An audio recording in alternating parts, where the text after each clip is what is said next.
For more than 25 years, the United States controlled the terms of trade with Africa through the African Growth and Opportunity Act, known as AGOA.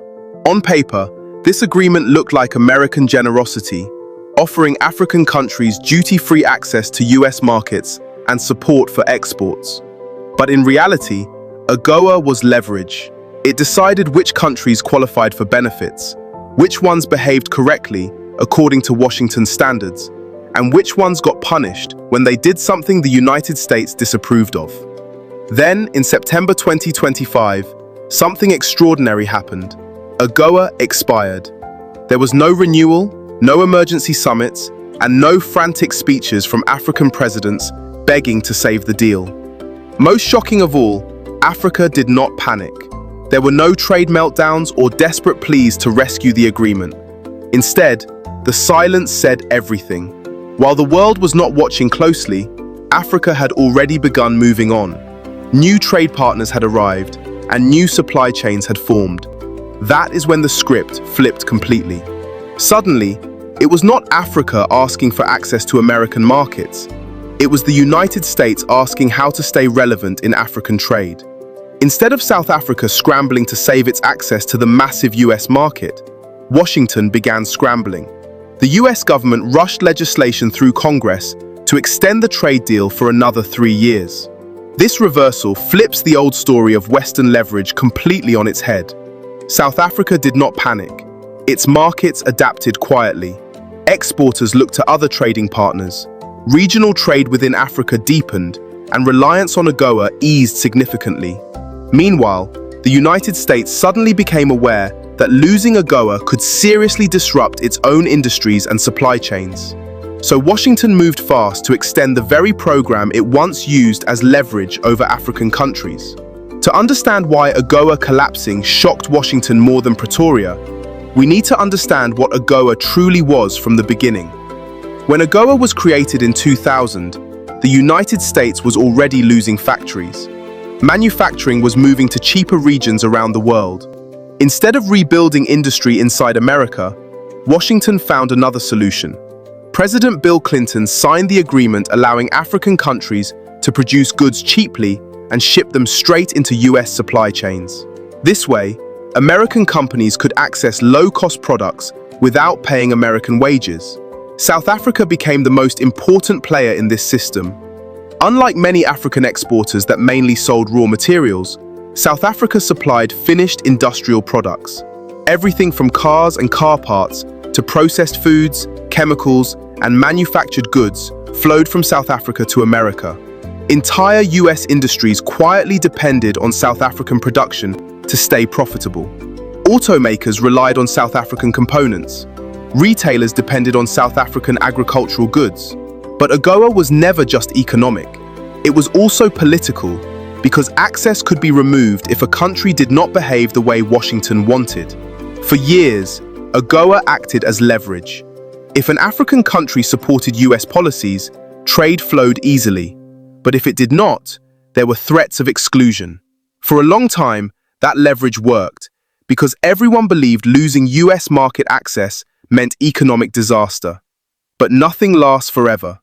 While Washington thought it was firmly in control, something was slowly changing. For many years, the United States had been South Africa's most important export destination. But over the last decade, that began to shift significantly. South African companies started selling more to Asia. China, India, and Southeast Asia became major buyers of manufactured goods, minerals, and agricultural products. The Middle East grew into a strong market for processed foods and industrial supplies. Within Africa itself, regional trade increased. Slowly and quietly, South Africa built options. Instead of relying mainly on one powerful customer, it spread its exports across many different markets. This diversification changes everything. When you have many buyers, losing one no longer destroys your economy. This is exactly why when AGOA expired, there was no chaos in South Africa. Companies simply adjusted. Some redirected shipments to Asia, some renegotiated prices, some focused more on African markets. Business continued as usual. Before AGOA expired, analysts predicted that South Africa would be greatly affected. But it has been several months since AGOA expired, and the South African economy is still standing, even growing. There has been no uproar from politicians or businesses. This calm response shocked Washington because AGOA was supposed to be essential. Something very different was happening in the United States. When AGOA ended, the pain did not hit Africa. It hit American companies.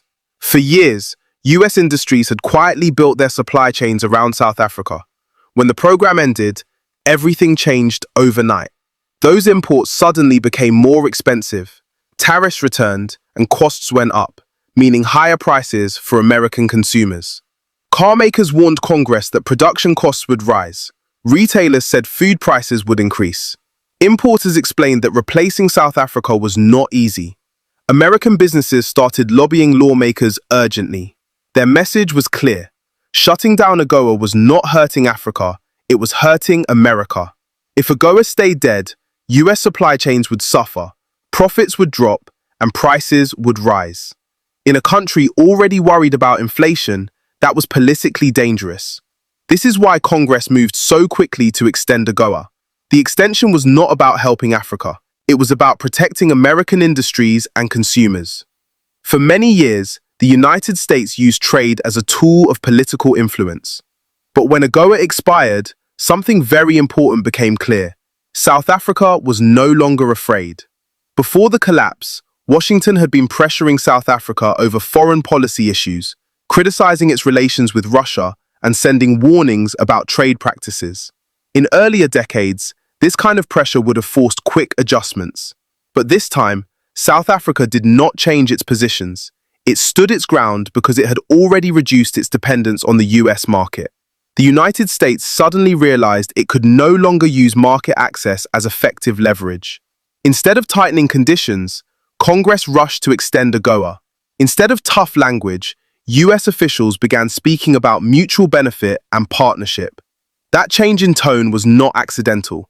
It was a sign of weakened control. Something even bigger happened behind the scenes. South Africa stopped seeing the United States as the center of its trade world. It started seeing America as just one option among many. For decades, countries made trade decisions based on one question: how do we keep access to Western markets? But after years of diversification, South Africa started asking a different question.